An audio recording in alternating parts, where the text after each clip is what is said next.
Yo, what's up, guys? It's your boy Game King Ali, and I'm back today with my first ever. I guess you could call this a commentary. I'm gonna do more commentary like videos. I'm gonna still upload those funny moments and stuff like that, but I also want to do like commentaries and on these types of commentary videos, I'm gonna just talk about whatever I find interesting. And I really do want to introduce anime to this channel, so why not go and talk about my top 5 anime of the year 2021. When I say top 5 anime, I don't mean all the anime I watched this year. I mean all the anime that came out this year that I watched, because I watched a lot of anime this year. Ranking the top 5 would be pretty hard. And so yeah, I also want to go out and throw out some honorable mentions, and those include what, the Demon Slayer movie, because that's not really an anime. 86, because I didn't watch 86 yet. I plan to get to 86. I also plan on rewatching Attack on Titan. I kind of didn't want to watch it, but now that the hype is kind of died down and stuff like that, and y'all find out later why I don't watch things when like the hype is up on it. But yeah, like now that the hype's kind of died down on it, I think I could watch that. So like after I watch that'll probably be in the top 5, but I haven't watched it yet, so I can't put it in. But yeah, stuff like that is my honorable mentions. Let's hop straight into this freaking list, and with number 5, I'm gonna go with Higehiro. Higehiro is a romance anime. It aired during the spring season of 2021, so from like April to like June. It's 12 episodes long. It's really wholesome. Let me give you guys a quick synopsis of it.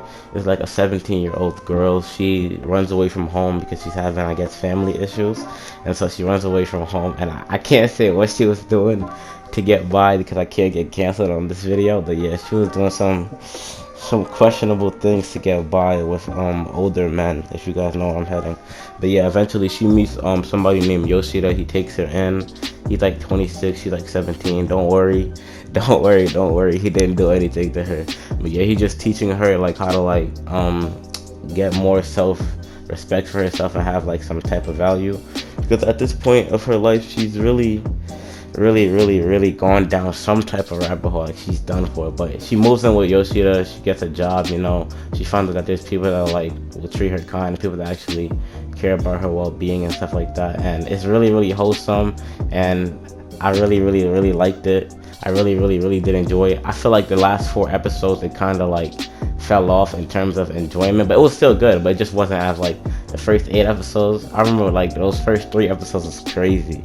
But yeah, you should watch it if you're into like romance and that type of stuff. It is a romance anime. Towards the end there is some kind of romance. People might hate that. I don't have really any issue with it as long as she's 18 and up. But yeah, what you call it, I'm gonna give Higehiro a freaking like 7.5 out of 10, 8 out of 10. It was a really good wholesome anime. I really enjoyed it, and I was glad when I first found it. So I'm gonna give that like an 8 out of 10. And now let's move on to the next. That was my number 5. Number four. Oh, I'm gonna give you this Mushoku Tensei. Mushoku Tensei. If you did not watch Mushoku Tensei, I'm gonna advise you right now to watch Mushoku Tensei. Mushoku Tensei, to give you guys a quick synopsis, it's about a 34-year-old man who keeps freaking texting me. Okay, let's get back to it. So Mushoku Tensei is about a 34-year-old neat shut-in. The type of person that doesn't really go outside, has no aspirations in life, and doesn't really do anything productive. That's who the main character is. And in a web novel, he was kind of a weirdo. Like, he was watching some questionable things on his laptop. Super questionable, to the point where it's like this anime could have gotten. I think that's why the anime didn't come out for a while, because it's been done for a while, but because of like who the main character is and the stuff that he watches, he was a real weirdo, close to like being a pedophile. But yeah, anyways, he dies after saving these 2 kids. He dies in a car accident, and he gets reborn into this new world of magic. And basically, this is a chance for him to, I guess, redo his life. He's a little kid, and he's learning how to, like, I guess, actually go out there, be productive, be someone. And it's a whole amazing, beautiful journey. You should definitely watch it. There's no bad episodes. They ended Core 1 with 11 episodes, and then they picked up Core 2. They already announced a 2nd season, a 3rd season, and a 4th season. So it's going to be here to stay for a while. The first 10 episodes deal with him, like, I guess, like, coming into this new world and just learning how it works and everything, and like understanding that he's already a master or close to master level at like age 4. And so like the next 10 episodes deals with him going to like train Eris, and then him and Eris, they got stranded and they're trying to get back home. And this is where the story really picks up. So yeah, you guys should really watch it. I highly recommend it. But if you don't watch it because of the weird things that the main character was into, I mean, shit, he's still probably into. He's not a perfect character. I think that's what makes it kind of different and enjoyable. He's very weird. Sometimes I gotta stop like, nah, this song is really wild right now. But yeah, that's why I didn't watch it for a while. But then, like, if it's peak, man. Like, I gotta watch it. So I'm glad that I checked it out. It's really good. I really enjoy it, and it keeps me wanting each and every next episode. Now let's move on to number 3. Number 3 is an anime I'm sure you guys all heard of. This shit won Anime of the Year. At first I was like, how the fuck an anime won the Anime of the Year after like 13 episodes? I can't lie, when I watched that shit, it was so fire. I gotta give it up to Jujutsu Kaisen. Man, I'm not gonna lie, let me tell you, I didn't watch Jujutsu Kaisen until like March. So I knew about Jujutsu Kaisen before it came out. Neverall used to always talk about it and stuff like that. I watched the first episode all the way like in October, but at that time I was really tired of shonen because I felt like a lot of the characters were the same. They all follow like one type of stereotype, like the Goku, Luffy, Naruto, or even Ichigo type of characters, and I was like just tired of that. And that was around the time I was into like romance heavily. If it wasn't romance, I wasn't watching it. Now I'm able to like find a balance and enjoy both shonen and romance and slice of life and all that stuff. And yeah, at that time, like everyone was really hyping it up. And for some reason, when something is really hyped up by like a lot of people, like when it's just a public idea to just like it and gas it up, I won't watch it. It's just weird to me. But now let's get into what Jujutsu Kaisen is about.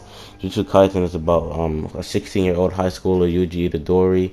He basically is a vessel for Sukuna, who is, I think, the Demon King. And yeah, basically the story is about Yuji going on a journey to collect all of Sukuna's fingers, and I think once he collects all of Sukuna's fingers, they'll kill him or something like that. But season 1 was a freaking masterpiece. 24 episodes, no bad episodes at all. Jujutsu Kaisen is a freaking 10 out of 10 anime. If you don't watch it, I really, if you're into that type of stuff, it's a shonen anime too. So it's like, it has those tropes, but it's not repetitive. At first I didn't think that I was gonna like Yuji because I thought he was just gonna be like another like Naruto or something like that. But he's his own character and he's different. You know, like he really does develop as the story progresses, and it's really enjoyable. Every minute of every episode, it has entertainment, it has fun, it has the action, and like Yuji's bond with Junpei is when I really started liking it, and everything that happened with Mahito during that first fight, and even when they had their own kind of like tuning exam, I forgot what it was called, but they had like their fight in the woods and all that. It's a really enjoyable anime, man. I'm glad I watched it. I watched the first half of it in like March, and then I've just finished it recently, like in August. Yeah, the end of August is when I finished it. Oh, I can't forget this. It also has a really good supporting cast. I like everybody in the supporting cast. I like Nobara. I like Gojo. I like Fushiguro. I like how Yuji says Fushiguro in the dub. Like, his name is Megumi Fushiguro, but I like to call him Fushiguro because I like how the way Itadori says it in the dub. So yeah, I like all of them, man. I even like Maki. Some of the niggas in the other class I can't really fuck with. Like, if you do some shit in anime I can't fuck, I fuck with Todo and Junpei, man. That was my nigga, man. I'm a cracking about Junpei. And one last thing, the animation is a 10 out of 10. I think it's the best animation out of anime I've ever seen in my life. Demon Slayer might have better fighting animation, but all around with fighting and everything else included, I think Jujutsu Kaisen is the best animation I've ever seen in anime. It's beautiful. Every episode looks like a movie. And that first that first opening is so catchy. Oh my god. And now number 2, everybody who knows me knows I love Tokyo Revengers. Tokyo Revengers is the first anime where like it finished and I had to go to the manga. Not ever. I'm talking about in a long time. It's been a while since like an anime finished and I had to know what happened in the manga and just the character development in the manga. Tokyo Revengers is a freaking. I'm gonna give Tokyo Revengers season 1 was like what, a 9 9.5 out of 10, like 9 out of 10, 9.5 out of 10. I really enjoyed it. The main character, the story is about Takemichi Hanagaki. So basically his whole life, like, he's been running away from his issues, he's been like running away from his problems, and he just honestly a sore loser. I think it's like a 26-year-old virgin taking L after L. So he runs away and he just lives a boring ass life, and he finds out that his girlfriend dies. And he found that his girlfriend dies. He gets pushed into a train track. He had nothing else to really live for. And then, like, right before he dies, I guess he thinks about his girlfriend, and it triggers a time leap. And so he's able to go back in time and go to his middle school days and like prevent everything from happening that led up to killing his girlfriend. It's a amazing. But on this journey to save his girlfriend, Takemichi also has to battle his past demons and everything like that. It's a very, for him particularly, like, his journey is very hard. He doesn't have any real power. This is like a realistic type anime. It's a, what you call it. And Takemichi, I feel like he's very relatable. I really like Takemichi a lot, especially the stuff that he talks about in the manga, about like how his past life was lonely and everything like that. And I really like how he's getting another chance to like redo everything, man. Because sometimes it gets like that. Sometimes even I feel like that, like when things get so hard, you just want to like run away from it, cut everyone off, and just chill. And that's what he was doing. But that type of life is very unfulfilling, you know. It's better to like work hard and fight for things no matter how hard it has to come, and like believe in yourself and not give up, and be there for people and have people be there for you. I think that's better than being lonely and everything and just running away from all your situations and problems. So yeah, Tokyo Revengers is really amazing and beautiful, man. I really enjoyed it. And we're gonna move on to number 1. And you should definitely go read the manga after season 1. Manga Takemichi is, oh my god, where he's doing anything is loneliness. Oh my god, he was wild with that. Oh my god. But yeah, let's move on to number 1. You guys already know what my number 1 is. If you know me, you know I love ReZero. ReZero season 2 is my number 1 anime that came out this season. It's kind of biased, but I don't really care. This is my list. You don't have to agree with it, but ReZero number 1 is, to me, it's the best anime that came out this year. 10 out of 10. ReZero season 2 picks up off the events of season 1, so even after experiencing this big victory, Subaru still can't even celebrate because another person he cares about has been packed up. That shit hurt me. They packed Rem up, and not only did they pack Rem up, but we go to the sanctuary. We found out that we can't leave the sanctuary unless Amelia completes a trial, and those trials have to like deal with your past, your present, and your future, and it's very hard for anyone to deal with their past, whatever traumatic things happen to them. So Subaru not only has to make Amelia, he not only has to help Amelia with her traumatic past, he also has to do that before the rabbits come. And I know, if you know, you've seen the clip with the rabbits and what happened when the rabbits come. And he not only has to deal with the rabbits, he has to deal with Roswell freaking messing with things, because Roswell knows that he can return by death. So Roswell's messing with things, and then he has to go back to the mansion and deal with Elsa and Meili before they kill Rem and Petra and Betty. And he has to, like, ReZero season 2, I really liked how the author really like gave Subaru all these. I thought it was impossible. I'm like, how is he gonna deal with all of this?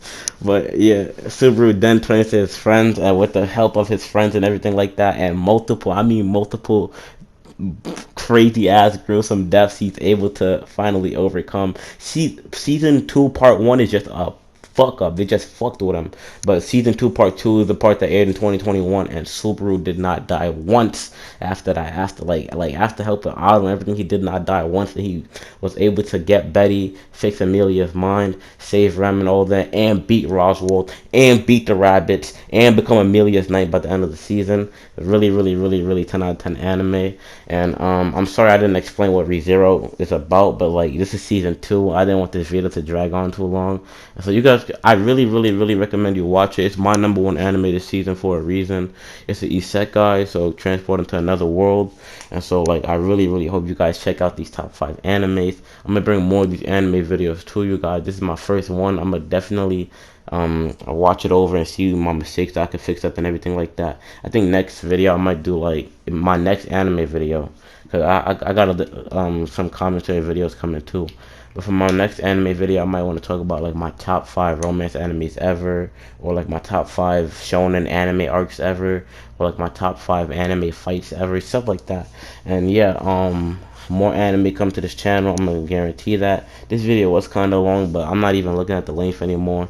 If you guys watch it and enjoy it, you guys gonna enjoy it, and that's it. You guys gonna watch the full thing if you guys want to. I'm not gonna make it short or anything for anyone. Just getting all my thoughts out and everything like that. And yeah, I really hope you guys enjoyed the list. Hope I was as clear as can be. And if you guys want, I could talk about like ReZero in another video. Wow, I like that anime too much. Hope you guys enjoyed my list. I love you guys. Peace. Gaming King the fuck out.